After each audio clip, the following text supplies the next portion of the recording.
It's time for Supply Chain Now, broadcasting live from the supply chain capital of the country, Atlanta, Georgia. Heard around the world, Supply Chain Now spotlights the best in all things supply chain, the people, the technologies, the best practices, and the critical issues of the day. And now, here are your hosts.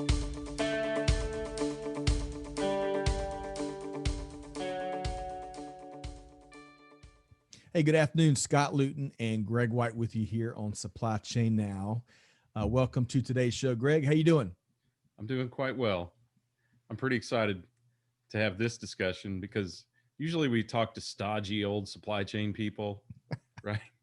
And now we get to talk to somebody who's really prominent in thought leader influencer world. Marketing. Yes. Marketing people are interesting. Well said. We've got to that point, we've got a great guest. We're going to be talking about things, technology, influencer marketing, and a whole lot more. So stay tuned for what is going to be a conversation. We're going to be working hard to increase your market intel IQ today. Ooh, Greg, how about that one? Great adaptation. All right. Well, quick programming note. If you enjoy this conversation, be sure to check us out wherever you get your podcast from and subscribe for free so you don't miss conversations just like this one. All right, with no further ado, Greg, let's bring in today's featured guest, Rachel Miller, Global Influencer Marketing Lead with SAP. Rachel, how you doing? Hey guys, pretty happy to be here. Just pretty happy. Super happy, super sick. Edit that out. Well, see how we force you into having joy? 'Tis the season. Yeah. Hey, that's right. Well, to our audience, if you can't tell, Rachel is a dear friend of the show. We've enjoyed collaborating with her through this challenging year, 2020, on a variety of levels, and just always appreciate the POV she brings to every conversation. And Greg, really excited about, as we talked about pre-show, getting her origin story out there in the Supply Chain Now community. So yeah, she's the right person for holding everything together in 2020. As it's all coming down, she's really good at kind of keeping it together. So you got to tell us, Rachel, how did you develop these skills? So tell us a little bit about where you're from, your upbringing, any major influences or epiphanal moments, anything like that. Well, it's my origin story, so I guess I can go way back to the beginning. So your original planet. The original planet that I came cracked out of. So I was actually born in Australia. I spent my first 20 years there. I went to art school, which not too many people know. So I have a fine arts degree. So if you ever need a pencil sketch or a sculpture, I'm your girl. Really? My parents are from California, hippies. They moved to Australia in the early 70s, had my brother and I. And back then it was super easy to register your children as a citizen born abroad. So I've had dual citizenship since birth. Was very fortunate to travel back and forth quite a bit as a child. And then when I was done with school, as it's common in Australia, you travel for a year or two before you buckle down and put on your adulting pants. So I figured, well, I've got family and contacts in California, so I'll give it a whirl. So I landed on the central coast of California. I worked at a winery through high school and college. So I walked into a few in Paso Robles, California, which is a huge wine growing area, and landed a job just kind of walking in. And so I did kind of the tasting thing for a while, and I had regulars come in, just well, what are you doing? What's your story?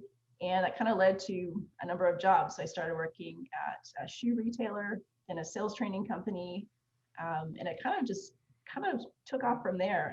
I got picked out on Twitter by a guy who's still one of my key mentors, John Farrar. He's the CEO of Nimble, and he liked my style on Twitter. And he, through a series of DMs, offered me a job in Santa Monica. So I moved down there with my young family at the time.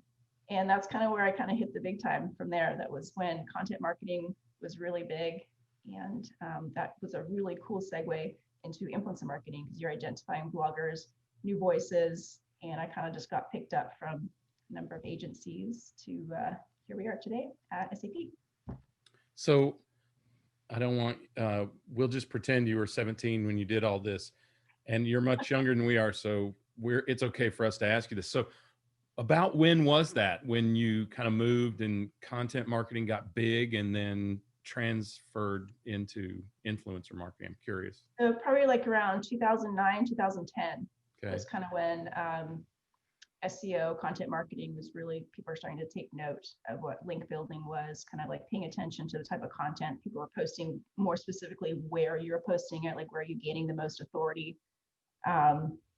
Yeah, bloggers it was their heyday. And I remember we used to drop the links in the comments on blogs, which most people don't even have comments on blogs anymore because they're kind of taken over by folks like me, like, hey, check out this. Yeah.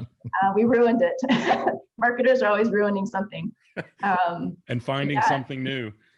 Exactly. It morphed into something where it wasn't supposed to. So then really like 2012 was when I started doing influencer marketing. So it's kind of been about 8-9 years now. Doing it full time and just out there. Basically, I woo people for a living, which is the whole stalker element of that. I'm always like trying to find new people, and all the platforms now. It's really more than a full-time job between TikTok and YouTube and LinkedIn. I mean, there's so many places people can create cool content these days, but they're all telling a story, which is ultimately what we're looking for, is people who are telling a great story that we can collaborate with. So I love this aspect of your journey, but I want to go back. There's so much you covered before we dove into your craft. One, right? Yes. Yeah. And so just a follow-up question on your dual citizenship. So you still have a bunch of family in Australia, is that right? I do. Actually, my parents are still there. My brother, he actually went to school here in the US. He has a mechanical engineering degree, but he moved back after he graduated. I've since had cousins from here move to Australia and vice versa. So it's kind of we're truly a global family. Love that. And second, in fact, we just interviewed Greg. Dale from Good Gigs was from Australia, grew up on a farm with, I think, 9 or 10 siblings. North of Melbourne. Yeah. Yes, that's right. So that Rachel, we'll have to connect the dots on that later on. But one other question about your earlier days, and then Greg is going to ask you a question about news and resources. Working at a winery, and you painted such a beautiful picture in these California wineries. I'm so jealous. What's the coolest thing beyond some of the obvious assumptions folks are going to make?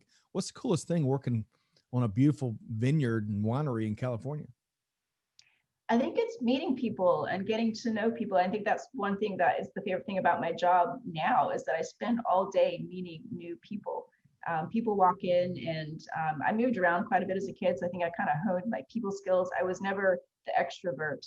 I guess what I think it's an omnivert or ambivert, where if there's no other extrovert in the room, I'll become that girl. Otherwise, I'm happy to kind of sit back and just be the wallflower. But you quickly learn, especially when you're in a kind of a sales environment, because you're the winery, you're pushing wine, to strike up conversation. You find out what are they interested in? Or do they have children? What are their passions? Like, are you just passing through? Are you here on vacation? Little key points to start a meaningful conversation. That's really important in influencer marketing, because you've got to build that rapport, sometimes relatively quickly, to have that connection, to see if they're going to be someone that you're going to collaborate with.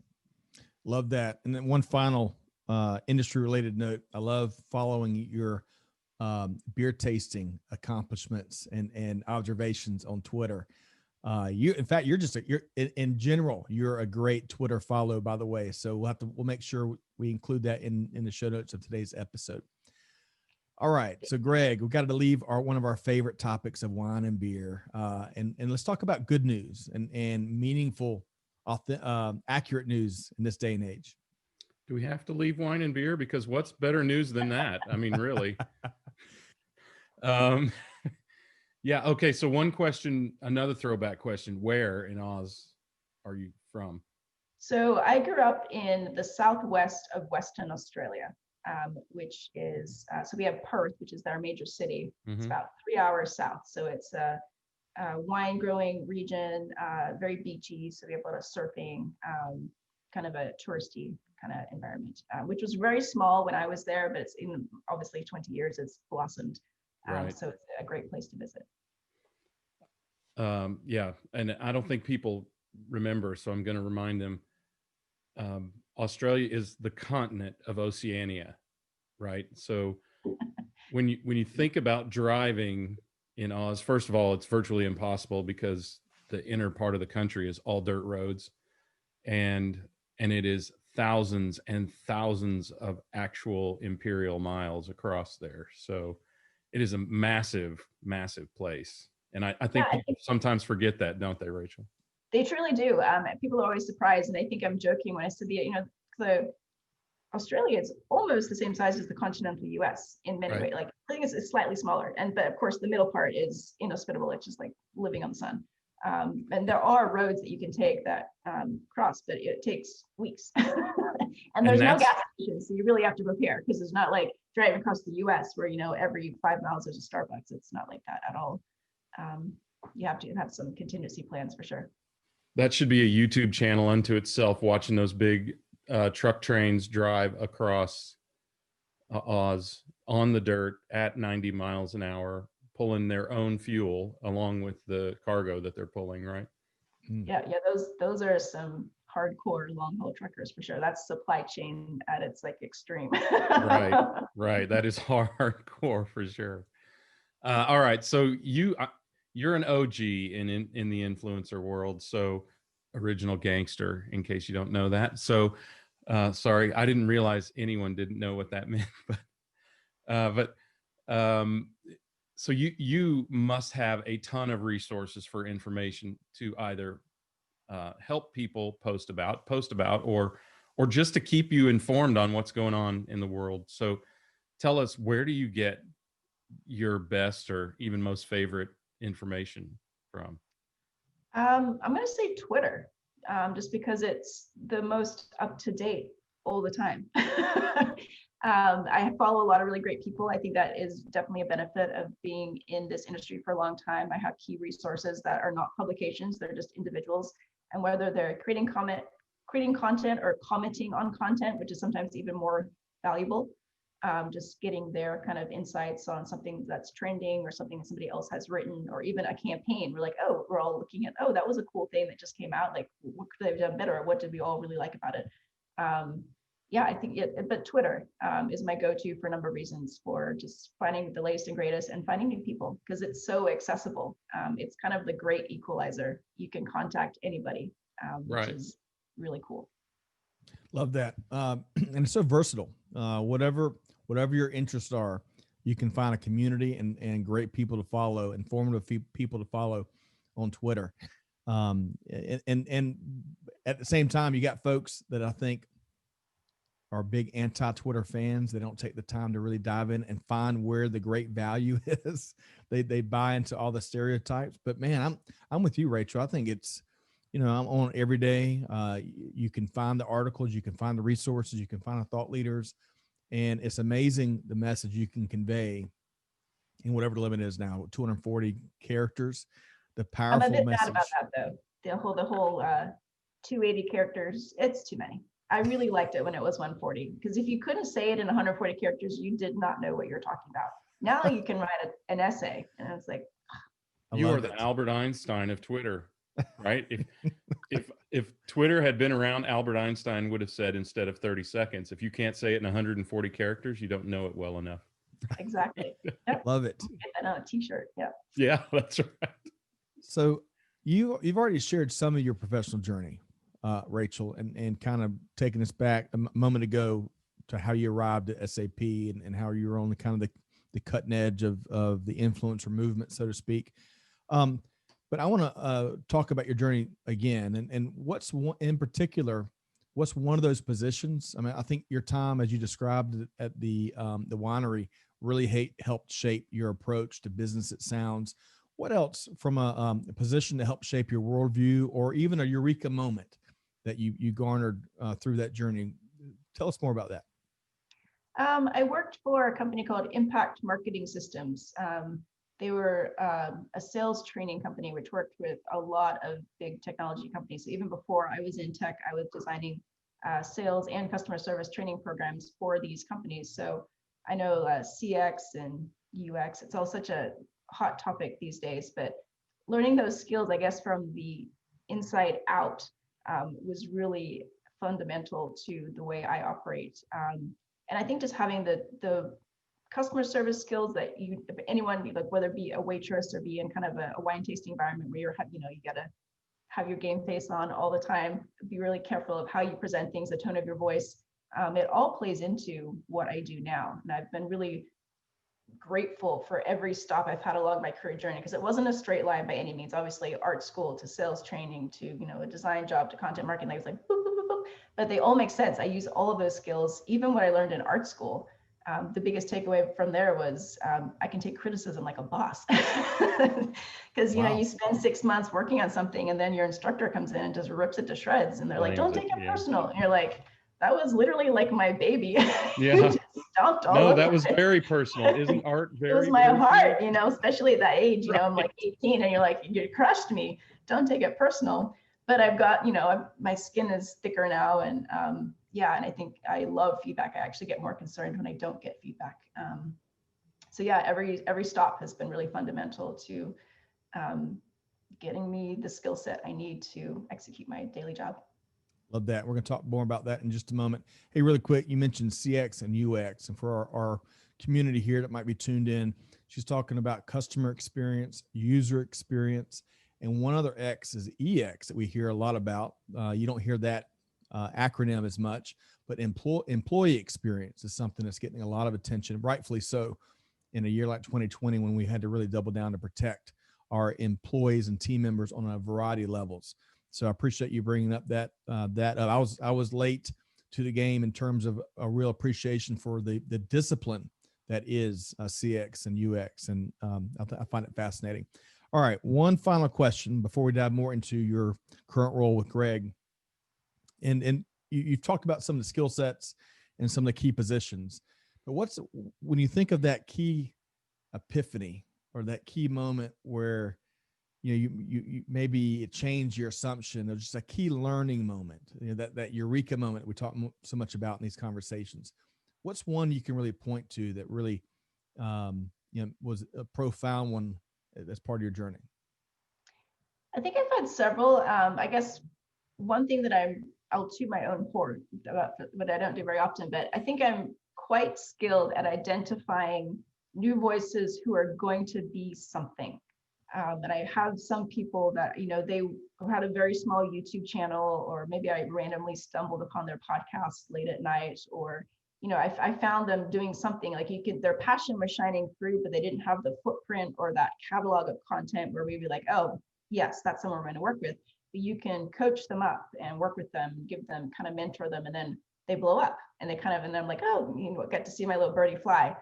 That's been really fulfilling over the years. And there are some people that I've worked with who are huge now, but they were just, you know, random people, just kind of, it was their hobby creating content on a certain topic, but now they're like known to be the go-to people for these topics. So that's proud moments for sure.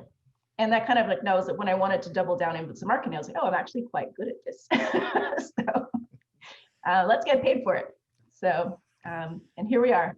Here we are. That must be very rewarding. In fact, there's a great Andy Griffith episode called Opie the Birdman, and it's one of the most famous episodes of the whole series. And as you were describing, you know, helping these little birdies along, and then one day you got to let them go. There's a pretty important scene in that episode. So, hey, Greg, you know, I can tie everything back to an Andy Griffith episode, I believe. It's pretty impressive. I'm telling you, that's your hobby, and that's where you become big on YouTube is Andy Griffith. Don't you think, Rachel?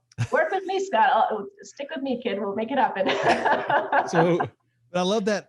But Rachel, one quick comment. I love that. You know, few people that we've come across in our conversations, and I'll talk about my conversations, take immense pleasure and joy in kind of helping others evolve and seeing them take off. I mean, that really, you don't find that very often. I think of sports analogies and some other things, but it's really cool to hear that for one of the first times, at least in these professional conversations. So I appreciate that. All right, Greg. So I think that's a great segue, though. I mean, because this immediately when you talked about this, Rachel, this thought came to mind, and that is the people who do get kind of really big. And this, I'm asking your professional opinion by making a statement. So the people who do get really big, it seems like it is kind of their hobby or passion, and that shines through, and that organic authenticity is what really attracts people to them. I mean, is that kind of what you've seen when you see people go from a tiny birdie to flying out of the nest? Absolutely, because the passion shines through and you can tell. I think that's one thing over the last couple of years that has evolved, and it has made it a little bit more challenging in influencer marketing, because people do wake up and they're like, damn it, I'm going to be an influencer. And they become one. Yeah. But then it's like their content is kind of wishy-washy. It doesn't have a lot of substance because they're not topic experts. They've never had that boots on the ground experience. They're not super passionate about it. They're just kind of, they're shadowing someone. They're like, well, this is someone who I want to be like. So they become kind of like a smaller version of this person, but it's not authentic to who they are as a person. And then their success, they might reach it, but it's fleeting, because you can see through that really quickly. Their audience gets tired, because you want someone who's just like, they start to glow when they start talking about a certain topic. Someone who's just up there, just like, reading the words, no one's going to tune into that on a consistent basis. You got to live it. We often tell people, because people ask us, which is misplaced request for guidance, but they'll ask us, how'd you guys become an overnight success? And we're like, well, it took 2 decades of supply chain expertise, and then we became an overnight success.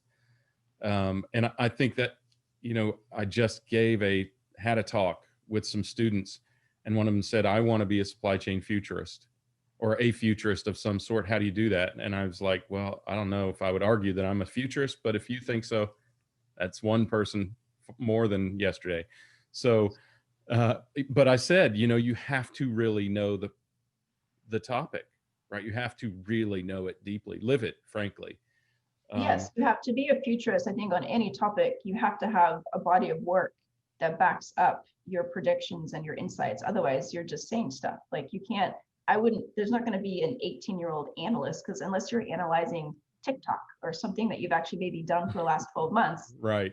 I'm not going to, there's very few topics where I'm going to consider you to actually be a futurist on, because I want to see that wealth of expertise. That's what you're basing your words on.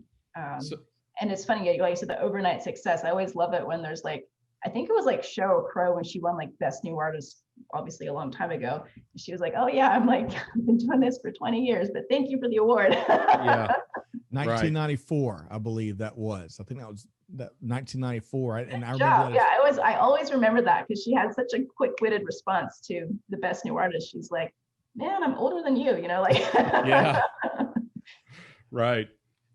Well, so, I think people are fascinated by this whole, they're fascinated or furious by this whole thought leadership influencer model, and, and all this, all this that's going on. And I know that you have, I would argue, a day job with SAP, but I think you're such a heavy hitter that SAP has given you a significant amount of leeway to work with other folks. So do you still advise people? I mean, tell us a little bit about a day in the life of Rachel Miller. Sure. I mean, I do spend a lot of my time just talking to people, which is a pretty cool job to have. Basically, I'll find someone that I think is really compelling, whether it's on YouTube or Twitter. I'll send them a little slide into their DMs, and I'll get a call scheduled, like a Zoom call, because you can email back and forth, but if you really, you gain rapport so much faster in a video setting, which is, I'm really thankful that we have these technology tools at our disposal. And then I see what's up. Sometimes it's a discovery call. I don't have a project in mind. I just want to see, like, who are you? What are you about? Like, kind of like the origin story you guys are asking me, like, how did you get to do what you're doing? Like, what are you passionate about? And I spend the bulk of my time doing that. And then often they'll then get funneled into various programs that we have. We do have an always on program at SAP, just so we're not like it's an event, bloop. It's kind of like we want to have a steady drumbeat of cool content. But I am able to retain some consultancy projects, less so than I have in the past, just because SAP is it's full-time job, right? Yeah. We're always on. But no, and it is super fun. That's to go back to, like, my passion is like working with people who I don't know if I would sign up to be with someone who's like literally put on paper, I want to be an influencer, but just finding those people that come to me with like, genuine questions about how they can be better at their craft or, increase for whatever their goals are. So there are people they work on with personal branding or whether it's content creation, just general storytelling, because it is a skill set that not everybody has. You can be very proficient in editing videos, but if you're not able to convey your story, it still falls kind of flat. Yeah. It's a really well edited, boring story is what you're saying. Right? It's very pretty, but yeah, yes. it's just right. like, wow, that was 10 minutes I won't get back. Right. Right. And I won't give again. I mean, and that's the important thing, right? Yeah. Yeah. So you've mentioned working with people a lot. So I clearly that's one of your favorite parts of your role. But aside from that, what really makes this so enjoyable for you? Because it is so obvious that it is so enjoyable and you're so damn good at it that, that clearly shines through. That's your organic authenticity is helping people make those connections that make them more interesting or accessible or connect them with the right people that can leverage that. So aside from, just the number, and it must be jillions of people that you meet every year, what else jumps out at you as kind of a favorite aspect of what you do? I think it's the storytelling aspect. I know I've always, even as a child, I've always written stories and poems and whatever, and I've always gravitated to people who are natural storytellers, whether it's, singer-songwriters or whatever it was. There's just some people who just have that gift. But again, to your point, like it is truly my joy to see people do their best and enabling them to shine. And then especially when you introduce people and then together they're better, that's even the best thing. I know recently, even this year, you guys have collaborated with other influencers that we partnered with on various programs. And I love it when it's just organic. I wasn't even a part of it. You guys just went off and did your own little thing. And then it pops up into my Twitter feed. And then I'm like, oh, look at them go. We're like your children, aren't we? I'm like so proud. But even like my employees, like I love it when I've had over the years where people will get recruited to cooler jobs and cooler companies. And I'm just so proud, and just go, do it. Like you've earned it. It's always weird when you see the opposite happen and someone gets mad that their team member is leaving or jealous. And I'm like, why? There's so much to go around. Just be stoked for them, because it comes back in so many ways. And when someone leaves a fan, they become even a bigger fan when they leave. And if they're sort of advocating for you and your team and what you do while they're working for somebody else, you've won. There's no greater success, I think, as a leader or anybody. So. Well, anybody who would, I think that's totally legitimate. I mean, anyone who would leave an organization and still be a huge fan says a lot about that organization, right? I mean, I have friends who've worked at all the biggest Palo Alto companies and even competing companies, and they're still fans of both, right? Microsoft and Apple. So I mean, whatever. But I think that you're absolutely right. That if anything has changed in the workplace, it is that ability to have your own identity outside of your company. And I think companies finally get that accrues to their benefit as well. Yes, so. Great point. And I want to also high five on another key point you were making there, Rachel, because we're big believers. There absolutely is abundance in the universe. There is business for all. The life's too short to be throwing elbows and for some of the reindeer games out there. Do good work. Find kindred spirits. Find voices that are different from your own and spotlight it and facilitate those conversations and share those learning opportunities with your community and your audience. That's what life's all about. It's a big part of our MO here. And I really appreciate how you just approached that and shared your POV. It's really important. Definitely, especially on Twitter. I think that's also why I like Twitter, because it's such a positive platform, I think, overall, compared to some. I know I have strong feelings about Facebook. I don't know how you guys feel, but it's just the opposite. I log into my Facebook and I feel like I'm everyone's just ranting about something, or it's just not the happy place. And Twitter, everyone's sharing cool motivational quotes and giving each other high fives. And it's just such a great environment. I think they've all gotten so much better about allowing you to tune your feed. because I am now friends with one of my favorite and wittiest high school teachers, my English teacher, Polly Welsh. Go Polly. She let us call her Polly in high school, by the way. And her, that's on Facebook. And Dina McKinley, who was an executive at several gigantic retailers and is retired now, and is just having a whole lot of fun and pulling together COVID memes. And every single day she's got 10 or 20 of those things. That's a whole lot of fun. But I think that tuning your feed is really important, because I'm still tuning my Twitter feed, and I've still got those people with 3 followers who they're just looking for something negative to say about anyone or everyone. But I mean, I think that's the revelation that a lot of these social networks have come to, is they have to allow you to tune in and tune out whoever you want, right? So aside from that, which I don't know if that's a trend, I know it's something that I noticed and I'm working through on all of my channels. Any other big trends or directions, or well, let's just say trends or directions in marketing, digital marketing generally, or influencer marketing specifically? I guess one thing that I think we'll probably see in 2021, fingers crossed that, the 2020 sequel isn't too shitty, is that we're all missing people. We miss human connection, and we've tried really hard this year to kind of replicate that in a virtual environment, and we can't. So I know I've personally been watching all of the award shows and kind of seeing how people are doing it with like the socially distanced, very small audience. So people are still in person, but then they're broadcasting to the greater masses. So it's kind of a win-win, because I know particularly for companies like SAP, where historically we're in-person centric, like since our inception 40, 50 years ago, big, massive events in person, very locked down, closed doors. Right. If you were there, you knew. If you weren't, too bad.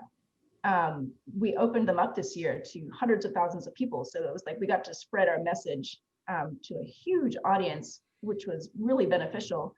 But so I see that hybrid model where you still get that in-person connection and kind of randomly meet people and create new friendships and collaboration opportunities, but then we're still sharing it to everybody. So that's kind of a trend that I'm predicting for next year. It's stunning that we didn't think of it like the NFL did several decades ago, to black it out in its home market, but to broadcast it worldwide. Other than that, I mean, it is surprising to me that this year I've gone, oh my gosh, why did we not think of that?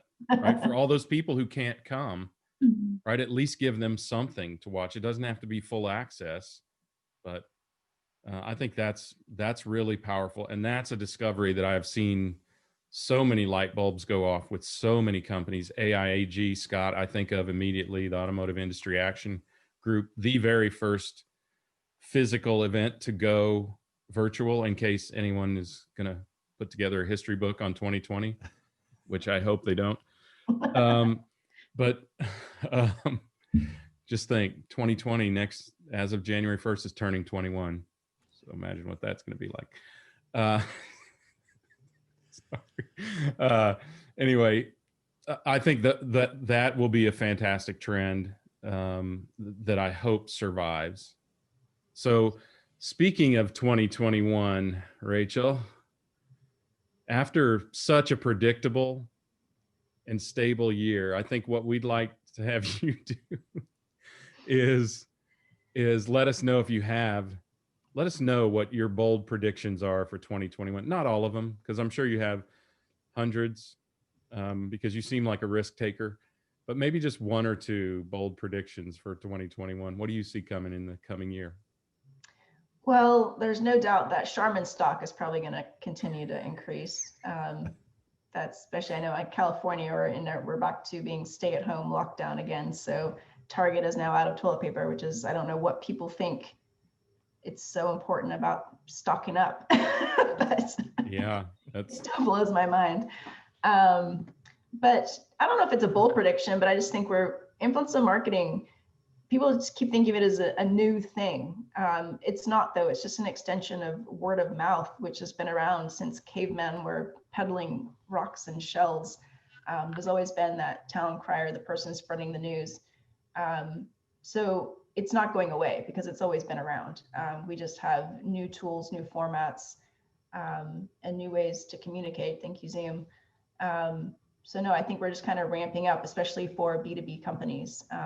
2020 kind of forced us into accepting virtual. I know we were dabbling in it for a long time, but having to go 100% virtual was that necessary push for a lot of companies. And I'm grateful for sure.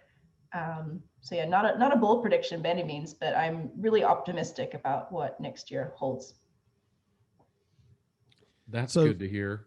That's great to hear. I love, no, seriously, I love hearing that. I mean, I think it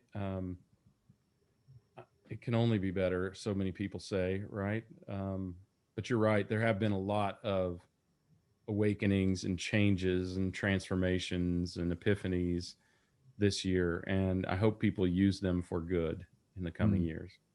Great point. I think so on so many levels, and back to Scott with the CX and the EX, I think companies are realizing that their employees don't have to be physically in front of them for 8 to 9 hours a day. I think that's a really big one to come out of 2020. It's better for the environment. There's less people driving around. It's more productive. You have a better work-life balance. So many positives. So that's one that that's a trend that I see continuing. Yeah, great point. And of course, the technology and the platform, the secure technology and the practically successful platforms got to be in place to enable that, right? And I think that's been some big lessons learned for a variety of companies as it relates to this remote environment. But to pick up, there is a lot of good news. I think so whether it's supply chain, whether it's technology, regardless of the sector, we've all uncovered some blind spots that are being addressed, will continue to be addressed, that will make I hate to use the word resilient, so I won't, but it'll make at least supply chain more anti-fragile, which is a phrase we picked up on earlier this week, Rachel and Greg. And anti-fragile. Yeah, instead of resilient, right? I mean, I think like a concrete eggshell.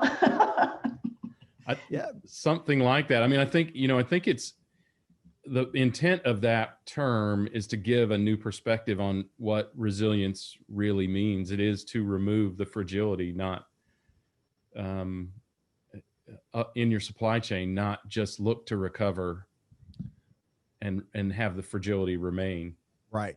That, and I think so many folks, they stop for a minute and believe they know what resilience means, but it's become such a buzzword. Oftentimes those buzzwords can lose the real definition behind them and the reason they became buzzwords in the first place.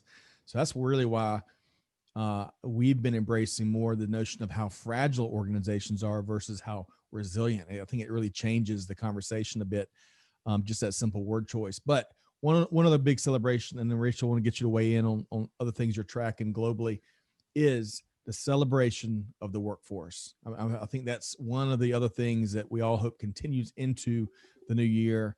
Not only the celebration and recognition across healthcare and supply chain and technology and truck drivers that keep us moving forward, but ensuring their safety and welfare. There's a lot of work still to be done globally there. So those are all good news stories for sure, good trends. All right. So Rachel, really have enjoyed the opportunity to get some of your backstory and some of that origin story, because you are a superhero in our book. Let's talk about, what else you're surveying when it comes to global business and global technology, global marketing, you name it. What's one topic or issue or development that you're tracking more than others here right now? I've gotten really interested in the role that AI can play in content marketing. There's a lot of different capabilities. There's a lot of tools out there, particularly to socialize content. I'm not going to share any of them in case they leap out at me, but just kind of finding new ways to leverage technology. Because at the end of the day, technology is here to make human life easier, better, more productive, more fun. And why not put that into a marketing context? So I'm kind of a tool junkie. I'm always trialing a bunch of tools. But that's been kind of interesting to see, because it's kind of like, you train Siri and Alexa, Alexa's going to start calling, but train these tools, whether it's the sound of your voice or your speech patterns, and they can, help you write content or create video. So it's been really kind of cool to see how that could potentially play out in influencer marketing.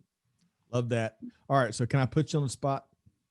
Since you say you're a tool junkie, I'm a You bit said of no 60 minutes questions, man. I think, well, this is, so I'm a tool junkie as well. And I'm sure we've got lots of tool junkies in our audience. Is there one, and feel free to say, connect with me after the interview, but is there one tool that you think more folks should explore? In a marketing context or just generally? Yeah, marketing context. Yeah.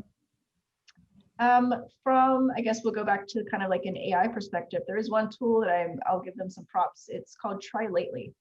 And they use an AI you drop in your video or your blog content, and it'll spit out potential social copy that you can use. Nice.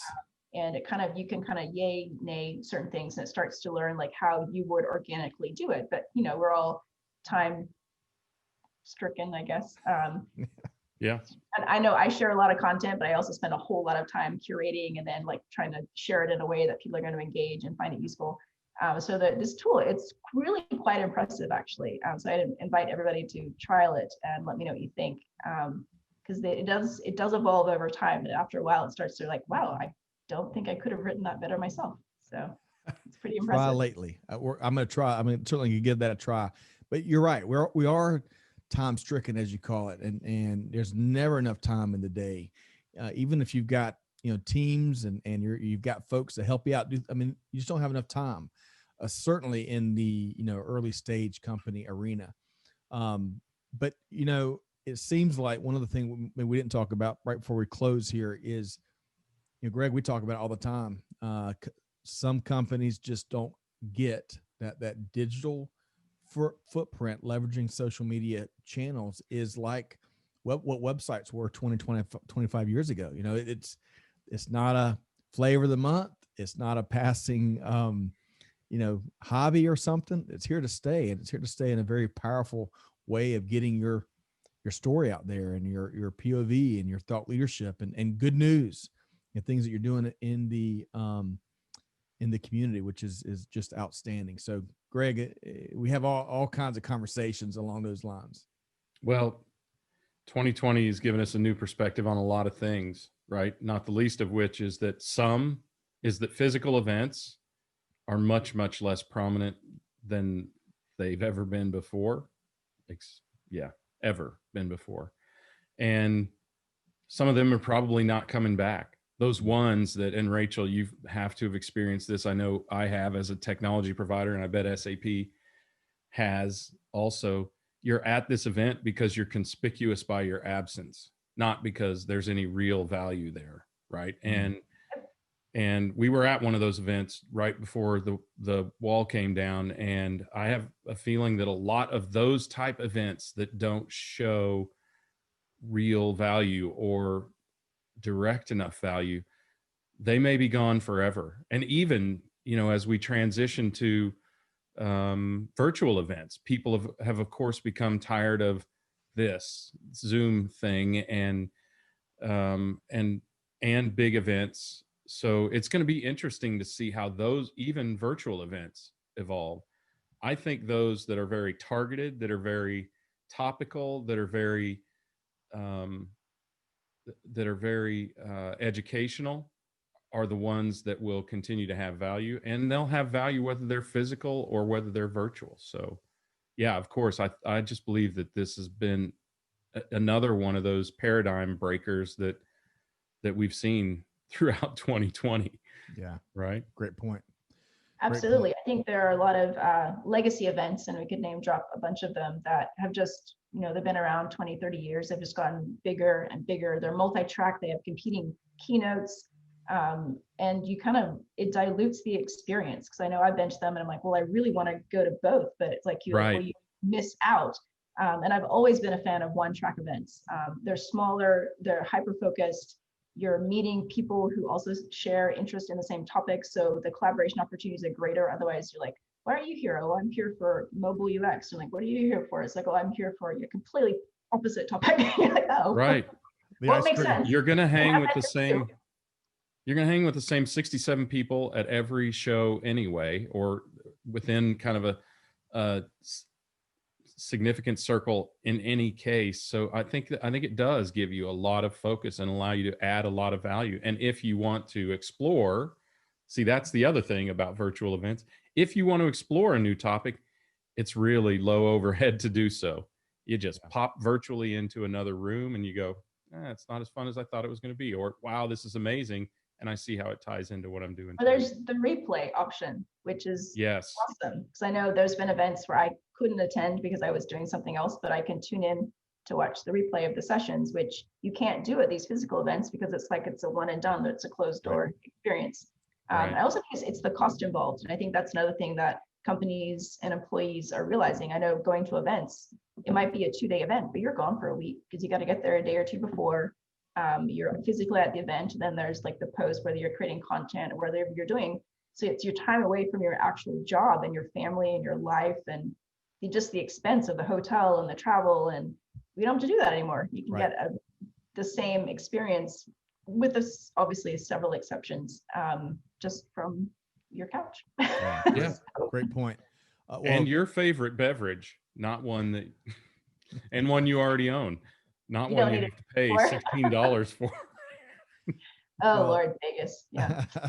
Tip of the hat, SAP. We've really enjoyed Sapphire Now and CX Live in particular were two that Greg and I were involved in. And CX Live in particular, the keynote with,